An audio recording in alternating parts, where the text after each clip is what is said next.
For 17 years, I thought laughing at my wife's jokes about me was what good husbands do. Then she made one too many at the company dinner, and her laughter died the second I stood up and walked away. What I discovered next about her late-night texts changed everything. My name is Dale Crawford. I'm 47 years old, and for the past 15 years, I've been selling industrial equipment to manufacturing plants across 3 states. It's not glamorous work, but it pays the bills and keeps food on the table for my family. At least, it used to be enough. The night everything changed started like any other corporate function. Brianna, my wife of 18 years, had insisted we attend the quarterly sales meeting dinner. She always enjoyed these events more than I did. Said it was important for my career to network and schmooze. What she really meant was it gave her a fresh audience. The banquet hall buzzed with conversation and the clinking of wine glasses. I just finished explaining to Johnson from accounting about the new hydraulic press contracts when Brianna's voice cut through the ambient noise like a blade. "Oh, you want to hear something hilarious?" Brianna announced to the table of 8, her eyes sparkling with that familiar gleam I'd learned to dread. "Dale here tried to impress a client last week by demonstrating one of his machines. Well, let's just say he forgot to check if it was plugged in first." The laughter erupted around the table. Johnson nearly choked on his wine. The district manager's wife covered her mouth, trying to contain her giggles. Even my direct supervisor, Peterson, was shaking his head with amusement. The client just stood there watching Dale push buttons for 5 minutes. Brianna continued, building momentum like a comedian working the crowd. Finally, this 20-something intern walked over and pointed to the outlet. Dale's face went redder than a fire truck. More laughter, louder this time. I felt the familiar heat rising in my cheeks, that burning sensation of embarrassment mixed with something deeper, something that had been building for months. Years, maybe. "The best part," Brianna pressed on, clearly enjoying herself, "is that Dale calls himself an equipment specialist. 17 years in the business, and he can't remember to plug things in." That last comment hit differently, not because it was crueler than the others, but because of how casually she delivered it. Like I wasn't sitting right there. Like I was just a character in her story, not her husband, not the father of her child. I looked around the table. Everyone was still chuckling, stealing glances at me, waiting for my usual self-deprecating response. The one where I'd laugh along and maybe add my own embarrassing detail to keep the crowd entertained. That's what I'd always done before. But not tonight. I set down my fork. The metal made a soft clink against the ceramic plate, barely audible over the dying laughter. I pushed back my chair, the legs scraping against the polished floor. The sound seemed louder than it should have been. Her laughter died the second I stood up. The table went quiet. 8 pairs of eyes followed me as I straightened my jacket and pulled my phone from my pocket. No dramatic speeches, no angry outbursts, no scenes. I simply looked at Brianna, saw the confusion flickering across her face, and walked toward the exit. "Dale?" she called after me, her voice missing its earlier confidence. "Where are you going?" I didn't answer. I didn't turn around. I just kept walking, past the other tables, past the servers carrying trays of dessert, past the bar where Peterson would probably buy everyone around to fill the awkward silence I'd left behind. The cool evening air hit my face as I stepped into the parking lot. For the first time in hours, I could breathe properly. I sat in my truck outside the banquet hall for 20 minutes, engine off, watching other couples stream toward the entrance. Happy couples. Couples who probably didn't use each other as ammunition for cheap laughs. The irony wasn't lost on me that I was hiding in a parking lot at 47, like some teenager avoiding his problems. My phone buzzed. 3 texts from Brianna. "Where did you go? Everyone's asking about you. This is embarrassing." I almost laughed. She was embarrassed. After 17 years of marriage, after turning me into her personal court jester, she was worried about being embarrassed. I started the truck and drove home. Our house sat dark, except for the porch light that had been flickering for 2 weeks. I'd offered to fix it twice. Brianna had said not to bother, that it wasn't that serious. Nothing I did was ever serious enough to warrant her attention. Inside, I poured myself 3 fingers of bourbon and sat at the kitchen table, staring at the family photos lining the hallway. There we were at Lucas's high school graduation last spring. Brianna beaming, me standing slightly apart, like I was photobombing my own family pictures. That's when it hit me. This wasn't new. The public humiliation, the casual dismissal, the way she spoke about me like I wasn't in the room. It had been building for years, so gradually I hadn't noticed. Or maybe I'd chosen not to notice. I remembered Lucas's 16th birthday party. Brianna had told everyone about how I tried to assemble his gaming chair and ended up with extra screws and a wobbly seat. Big laughs all around. I joined in, added my own self-deprecating comments. Anything to keep the peace. Or the time of my company picnic, when she'd regale my co-workers with the story of my food poisoning incident in Mexico. Every embarrassing detail, delivered with perfect comedic timing while I stood there, red-faced, waiting for it to end. The bourbon burned going down, but it was nothing compared to the burning realization that I'd been complicit in my own destruction. Every time I'd laughed along, I'd given her permission. Every time I'd stayed quiet, I'd encouraged her. My phone buzzed again. Brianna was calling. I let go to voicemail. Then I did something I hadn't done in years. I opened my laptop and started typing. Not work emails or project reports. I started writing down every incident I could remember. Every joke at my expense. Every public humiliation. Every time she'd made me feel small. The list was longer than I'd expected. By the time I heard her car in the driveway, I had 3 pages and a crystal clear understanding of what my marriage had become. She wasn't my partner. She was my heckler, and I'd been her willing straight man for far too long. The front door slammed. Brianna's heels clicked against the hardwood as she made her way to the kitchen. Dale, what the hell was that about? I closed the laptop and looked at her. Really looked at her. She stood in the doorway, purse clutched in one hand, car keys in the other, waiting for an explanation she felt entitled to receive. For the first time in years, I didn't rush to give her one. I asked you a question, Dale, Brianna said, her voice sharp with irritation. What was that performance about? I looked at her standing there, still in her cocktail dress, still playing the role of the wronged wife. 3 months ago, I might have apologized. 6 months ago, I definitely would have. Performance. I repeated. That's an interesting choice of words coming from you. She shifted uncomfortably. Don't be dramatic. You walked out of a business dinner like some kind of child. I walked out because I got tired of being your opening act, I said. How long have you been using me as material, Brianna? Because I just spent the last hour making a list, and it goes back years. Her face flushed. That's ridiculous. I was just sharing a funny story about my work failures. To my colleagues, people I have to face every Monday morning. I stood up, noting how she took a small step back. Tell me, what exactly was funny about me struggling with that equipment demonstration? It wasn't. I didn't mean it like that. How did you mean it then? For the first time in recent memory, Brianna didn't have a quick comeback. She opened her mouth, closed it, then tried again. I was just making conversation. No, I said, moving toward the kitchen window. You were making yourself look witty at my expense. There's a difference. She followed me, her heels clicking on the tiles. Since when do you analyze everything I say? We used to laugh together about these things. We used to laugh together about a lot of things, I replied. Before you decided I was more useful as a punchline than a partner. The silence stretched between us. Outside, I could see the neighbor's house, their windows glowing warm and yellow. A normal family, probably having normal conversations that didn't involve dissecting each other for entertainment. Dale, you're overreacting, she finally said, but her voice lacked conviction. Am I? I pulled out my phone and opened my banking app. Because I've been thinking about other ways you've undermined me. Remember that tech stock investment I wanted to make last year? The one you call my midlife crisis gambling phase? Her expression shifted. She knew where this was going. That stock's up 40%, Brianna. 40%. But you convinced me it was too risky, that I didn't understand the market. I turned the phone toward her. Turns out I understood it better than you thought. She stared at the screen, her mouth opening slightly. So here's what's going to happen, I continued. I'm going to start making my own financial decisions.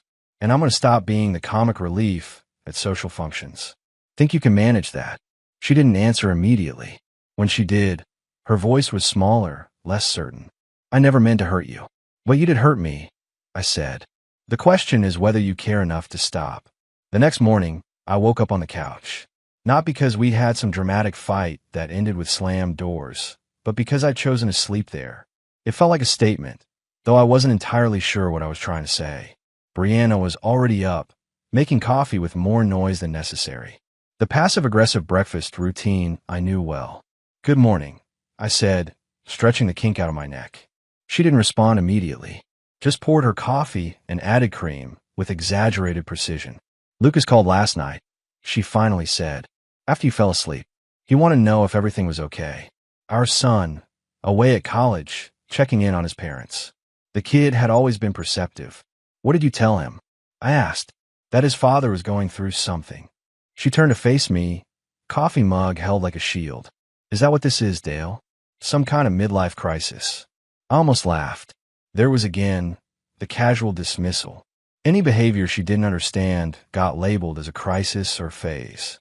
"No, Brianna. This is me finally paying attention to what's been happening in our marriage." She set down her mug harder than necessary. "And what exactly has been happening?" "You've been treating me like an employee you're not particularly fond of," I said. "Someone whose mistakes make good water cooler gossip." "That's not true, isn't it?" I pulled out my laptop and opened the document I'd started last night. "March 15th, company picnic. You told everyone about my food poisoning incident in Cancun. Every detail, including the part about me crying in the hotel bathroom." Her face went pale. "May 22nd, Lucas's graduation party. The story about me assembling his gaming chair wrong. You got 3 encores on that one." "Dale, stop." "July 4th, the neighborhood barbecue. You told everyone I was afraid of the neighbor's chihuahua because it bit my ankle once." "Those were just funny stories," she said weakly. "To who?" "Because they weren't funny to me." I closed the laptop. "They were humiliating. And you knew it." She stood there for a long moment, coffee growing cold in her hands. "So what do you want from me?" she asked finally. "I want you to decide if you want to be married to me, or if you want to keep using me as your personal comedy show," I said. "Because you can't have both." The kitchen fell quiet except for the hum of the refrigerator and the distant sound of morning traffic. "I need time to think," she said. "Take all the time you need," I replied. "I'll be here when you decide." But even as I said it, I wondered if that was still true. 3 days later, I was reviewing quarterly sales reports when my phone rang. The number looked familiar, but I couldn't place it until I heard her voice. "Dale, this is Rachel Stone. I hope I'm not calling at a bad time." Rachel, my college girlfriend, the woman I dated for 2 years before we both graduated and went our separate ways. I hadn't heard from her in over a decade. "Rachel," I said, leaning back in my office chair. "This is unexpected. How are you?" "I'm good," she said, though there was something tentative in her voice. "I'm actually back in town. Just moved here for work. Regional Marketing Director for Henderson Industries." Henderson Industries was one of my biggest clients. Small world. "That's great," I said. "Congratulations on the position." "Thank you. Listen, I know this might sound strange, but I was wondering if you'd like to grab coffee sometime. Catch up. I know it's been years, but..." She trailed off, and I found myself wondering what had prompted her to reach out. We parted on good terms back in college, but 23 years was a long time. "I'd like that," I heard myself saying. "There's a place called Morrison's downtown. Tomorrow at 2. "Perfect. I'll see you then." After hanging up, I sat staring at my phone. What were the odds? Rachel calling just as my marriage was imploding. Part of me felt guilty for agreeing to meet her, but a larger part was curious. What would it be like to talk to someone who remembered the man I used to be? That evening, I mentioned a coffee meeting to Brianna over dinner. Her reaction was immediate and predictable. "You're meeting your ex-girlfriend for coffee?" she said, her fork hovering midway to her mouth. "Don't you think that's inappropriate?" "It's coffee, Brianna. Not an affair." "Still," she said, setting down her fork. "Given everything that's been happening between us, the timing seems suspect." I looked at her across our dining room table, this woman I'd been married to for 18 years, and realized I felt absolutely nothing. No guilt, no defensiveness, no desire to reassure her. Just emptiness. "You're right," I said. "The timing is interesting. But then again, so was your timing last night." She frowned. "What do you mean?" "I mean, I saw you texting someone at 11 p.m. Someone named Kevin. Must be pretty important business to discuss that late." Her face went pale. "That was work-related." "Was it?" "Because I checked our phone records, Brianna. Kevin from your office has been calling and texting you quite a bit lately. Sometimes at very interesting hours." She opened her mouth, then closed it. For the first time since this whole mess started, she looked genuinely rattled. Dale, it's not what you think. I don't know what to think anymore, I said, standing up from the table. But I'm having coffee with Rachel tomorrow at 2. You can think whatever you want about that. I left her sitting there, staring at her half-finished dinner, probably trying to figure out how much I actually knew about Kevin. The truth was, I didn't know much yet. But I was learning that sometimes the thread of knowledge was just as powerful as knowledge itself. For the first time in weeks, I slept well that night. Morrison's was busy for a Tuesday afternoon, filled with business people grabbing quick meetings and college students nursing lattes over textbooks. I spotted Rachel immediately. She was sitting by the window, looking remarkably similar to how I remembered her, just with shorter hair and laugh lines around her eyes. Dale, she said, standing to give me a brief hug. You look good. Success suits you. I wasn't sure success was the right word for where I found myself, but I appreciated the sentiment. We ordered coffee and found a quiet corner table. For a few minutes, we exchanged the usual small talk. Her job, the move, how much the town had changed. But eventually, she got to what I suspected was the real reason for her call. I heard about your parents, she said gently. I'm sorry for your loss. Your father was always kind to me. My father had died 8 months ago. Heart attack, sudden and devastating. I'd barely had time to process the grief before Brianna started using it as material for her stories about my emotional breakdown. Thank you, I said. He would have remembered you fondly. How are you handling it? The question caught me off guard. Not because it was unexpected, but because no one had asked me that in months. Not Brianna, not my coworkers, not even Lucas. Everyone just assumed I was fine because I kept going to work, kept paying the bills, kept showing up. Some days are harder than others, I admitted. He and I were working through some things when he died. Stuff we never got to resolve. Rachel nodded. That's the hardest part. The unfinished conversations. Yeah. I took a sip of my coffee, surprised by how easy it was to talk to her. Can I ask you something? What made you call me? After all these years.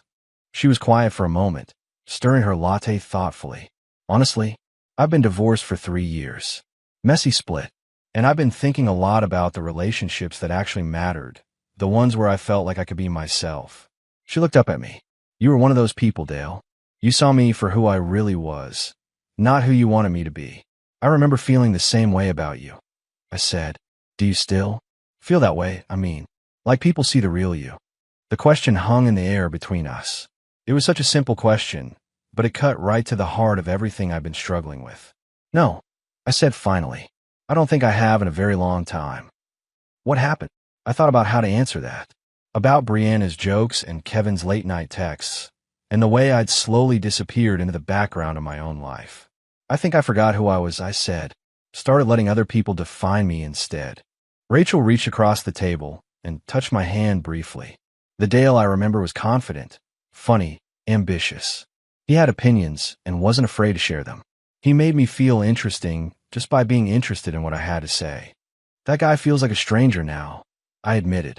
Maybe, she said, or maybe he just needs someone to remind him he's still in there.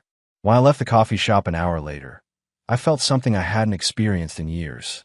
Hope, not for a relationship with Rachel, necessarily, but for the possibility that the man I used to be wasn't completely lost. Maybe it was time to go looking for him. I hired a private investigator on Thursday. Stevens was a former cop who got straight to the point. Most people already know what I'm going to find, he told me in his downtown office. They just need proof. I gave him Kevin's information. He promised answers within a week. That afternoon, I called Rachel.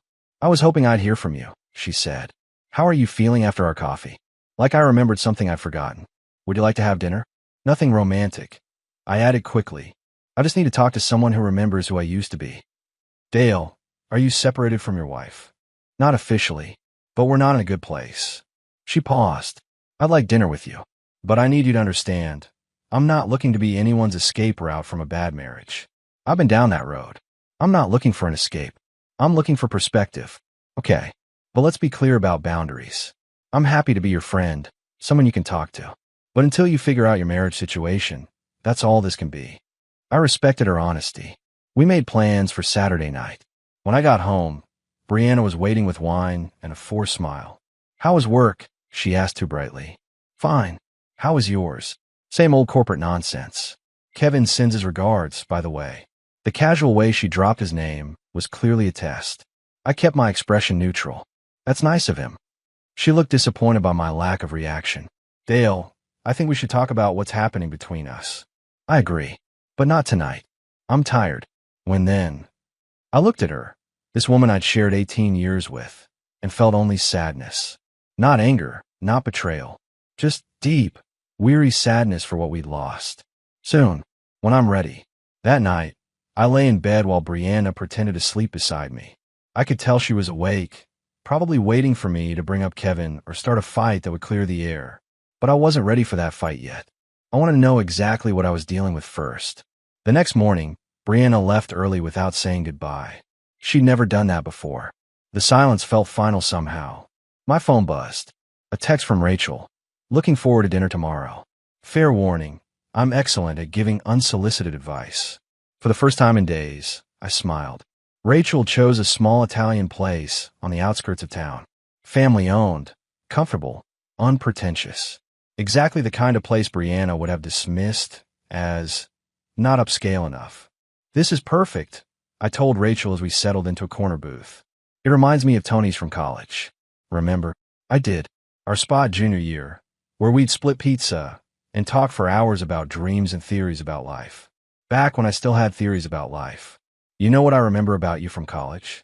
Rachel said, after we'd ordered. You were always planning something. Some new business idea. Some adventure. You had this energy, like you couldn't wait to see what came next. That guy seems like a stranger now. What happened to him? He got trained out of me.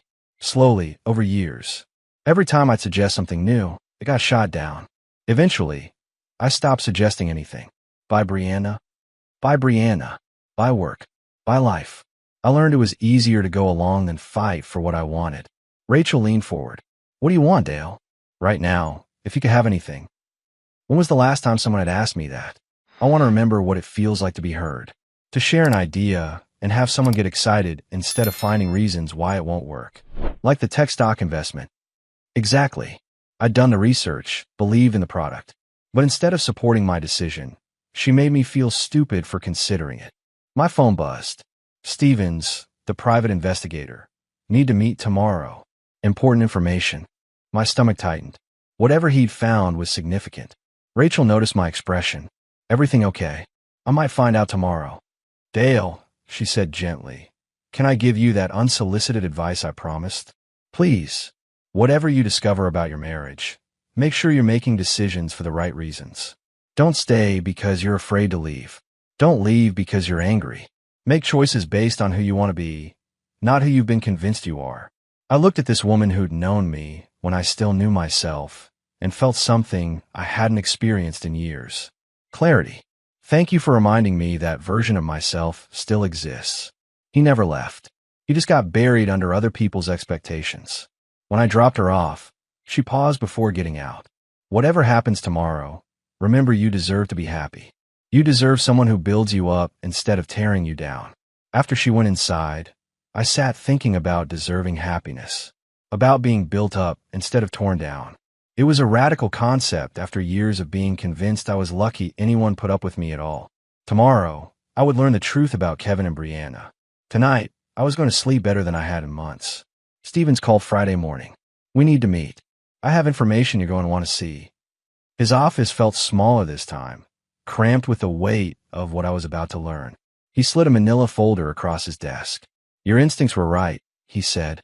Kevin Hartwell, 39, divorced, works in marketing at Brianna's company. They've been having an affair for 4 months. I opened the folder. Photos of them entering a hotel downtown. Restaurant receipts. Phone records showing calls and texts at all hours. Everything documented with clinical precision. The hotel visits happen twice a week, usually during lunch, Stevens continued. Always the same place, always the same time. They're not being particularly careful about it. I stared at a photo of them kissing in the hotel parking lot. Brianna looked happier than I'd seen her in years. There's more, Stevens said. Financial records show she's been using your joint credit card for these meetings. Hotels, dinners, even gifts. The betrayal was complete. Not just emotional, but financial. She'd been funding her affair with our money while making me feel like a failure for wanting to make a simple investment. I'm sorry, Dale. I know this isn't easy to hear. I closed the folder. Actually, it is easy. Now I know exactly where I stand. That afternoon, I called Rachel. How are you holding up? She asked. Better than expected. I have proof now. No more wondering. No more second-guessing myself. What's your next step? Lawyer first. Then I'll tell Lucas. He deserves to hear it from me before things get messy. And Brianna? I looked out my office window at the parking lot where I'd sat that night after the corporate dinner, feeling like a stranger in my own life. I'll confront her tonight. But Rachel, I want you to know something. Whatever happens with my marriage, these conversations with you have reminded me of who I used to be. That means more than you know. The Dale I knew is still there, she said softly. He just needed permission to come back. When I got home, Brianna was in the kitchen making dinner.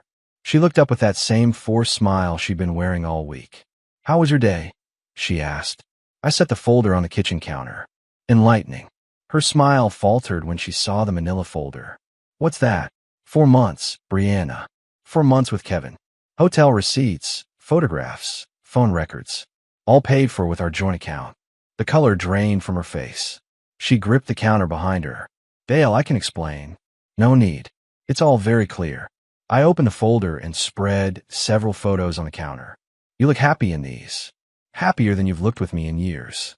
She stared at the evidence of her betrayal, her mouth opening and closing without sound. The interesting thing is, I continued, I'm not even angry.